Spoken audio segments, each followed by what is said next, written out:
My name is Althea Mackenzie Stewart, Chief Operating Officer, Negril, Green Island Area Local Planning Authority.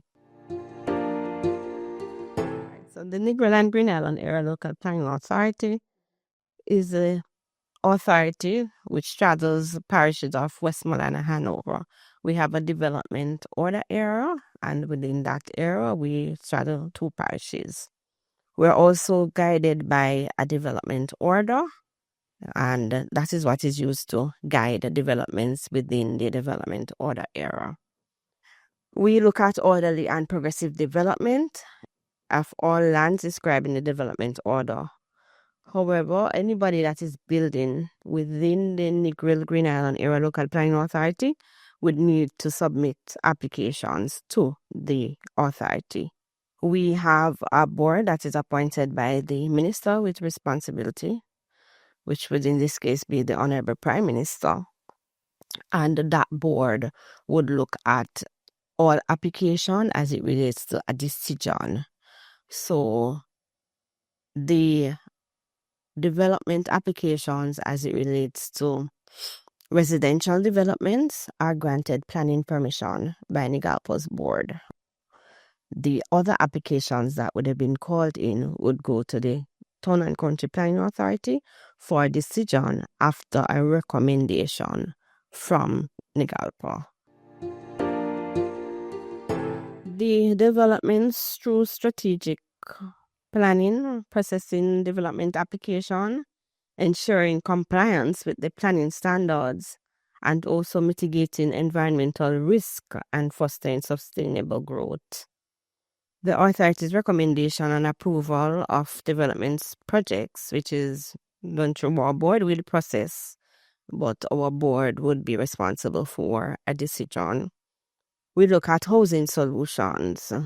We look at tourism infrastructure, which contribute to economic growth and job creation, balancing economic, social, and environmental considerations, which would be suitable for sustainable development. So that would be how we impact national development, given the projects that we would be processing and what the board would be approving or recommending going forward.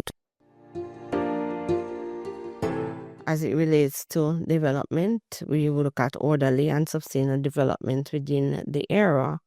So we would look at, as it relates to key priorities and the benefits, economic growth.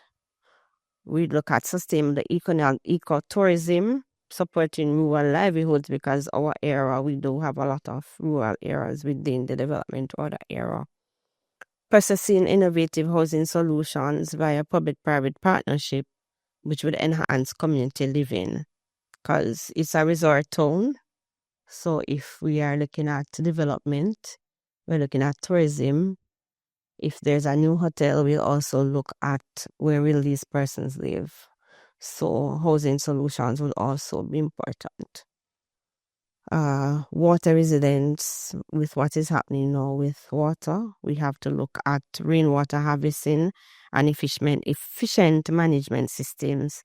So when developers do submit applications to us, we'll ask, what are your plans as it relates to water?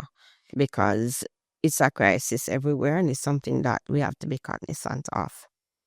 Environmental conservation, and we also have to look at Negril and its 7 Mile Beach, which we have to ensure that it's preserved. So collaboratively with other agencies, we look at environmental conservation and preserving the natural beauty and resources. Negalpo has responsibility for manages a craft market, which showcase authentic Jamaican craftsmanship. So we'll have visitors along with other persons to the area who would visit the craft market. During COVID would have been one of the times when we would have processed a lot more development applications, and persons would question as to what may have happened at the time. But although persons were working from home, we had to put things in place where persons could actually drop their application, because I'm not sure, because persons were not at home and looking at the space that they had, they were not prone to, how can I renovate a room? How can I add a room? So during that time, we processed a lot more applications than we had previously. We look at effective community engagement. We attend meetings with different stakeholders.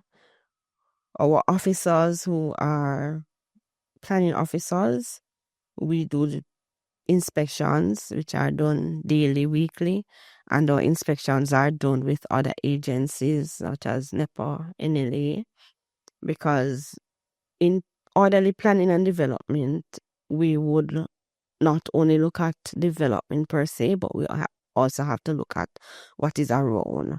So we'll have lands that we also have to manage to ensure that we don't have informal settlements. So we'll do inspections with other agencies with responsibility for such. We look at for the planning process. For the past 3 years, we would have processed 460 odd applications, 64 applications, and these applications were processed for residential development, commercial, industrial, filling stations, and resorts. These applications would have been processed and presented to our board for a decision, and then they would be forwarded to the NEPA for consideration approval by the Town and Country Planning Authority. We look at,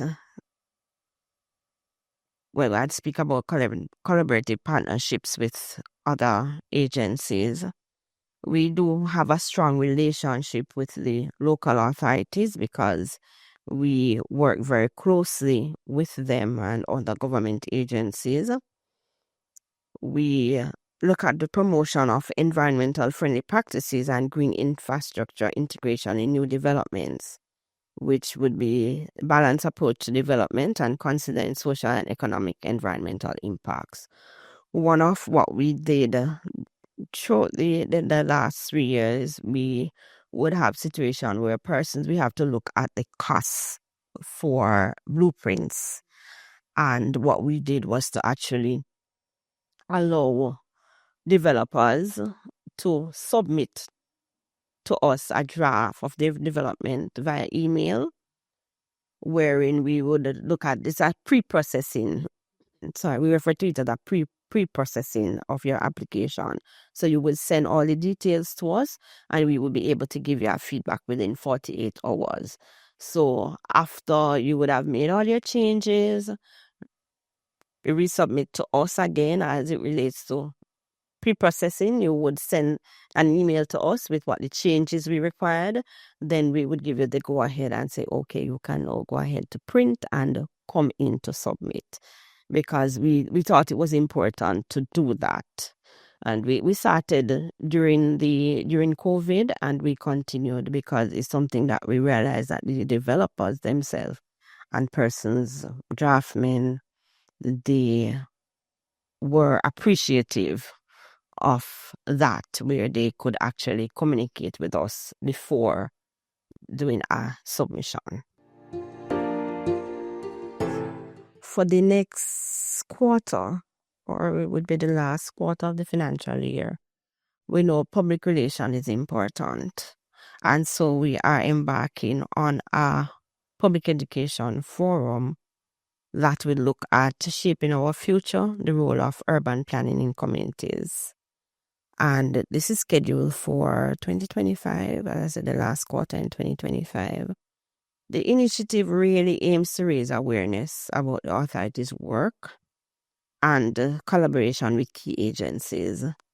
So, including in this forum, where we've had preliminary meetings already, which will be continuing, but we'll want to involve other agencies such as the NHT, NLA, HAJ, NEPA, because we want persons to be able to come to that forum and leave with as much information as it relates to the importance of urban planning within communities. We have found out, going out to do our inspections, that there are persons out there who would want to submit an application to the local planning authority for determination, consideration, approval, but they are lacking, of something. Maybe it's a title. You have persons who would have occupied land for years, but they don't own it, and they don't have the information as to how they can get ownership. You'd have lands that are passed down from family members maybe before our time, but persons are adamant to build. They would have had access to loans to build, but they have a challenge. So we want to bring the agencies out under one cover and to have persons come in and get the information that will be required for them to move forward. Because we have had situations where we would have served somebody for a development. They come, but they'll say to you, I draw my plans, but I don't have a title. We can't process the application because a title is important. So we want to be able to offer a service to every stakeholder who would be interested. So we want to do that in the last quarter, and it's how we integrate. It's an integrative approach that we'll take to balance economic, social, and environmental consideration, which would support economic growth, job creation, and preservation of Negril and environs, natural beauty, and ultimately contributing to a resilient and sustainable future for the era. So we thought about it, because sometimes persons will say, Negril, Green Island, what they do over there? Negril and Green Island, what they do over there? So we really think that we would close out the financial year with that public relation forum. The government of Jamaica, through the Ministry of Economic Growth and Job Creation, continues to be the premier driver of orderly and sustainable development of lands within the Negril Development Order area. So the legal services branch is wide-ranging, or our duties are wide-ranging. We are the start and end of almost everything the ministry does. We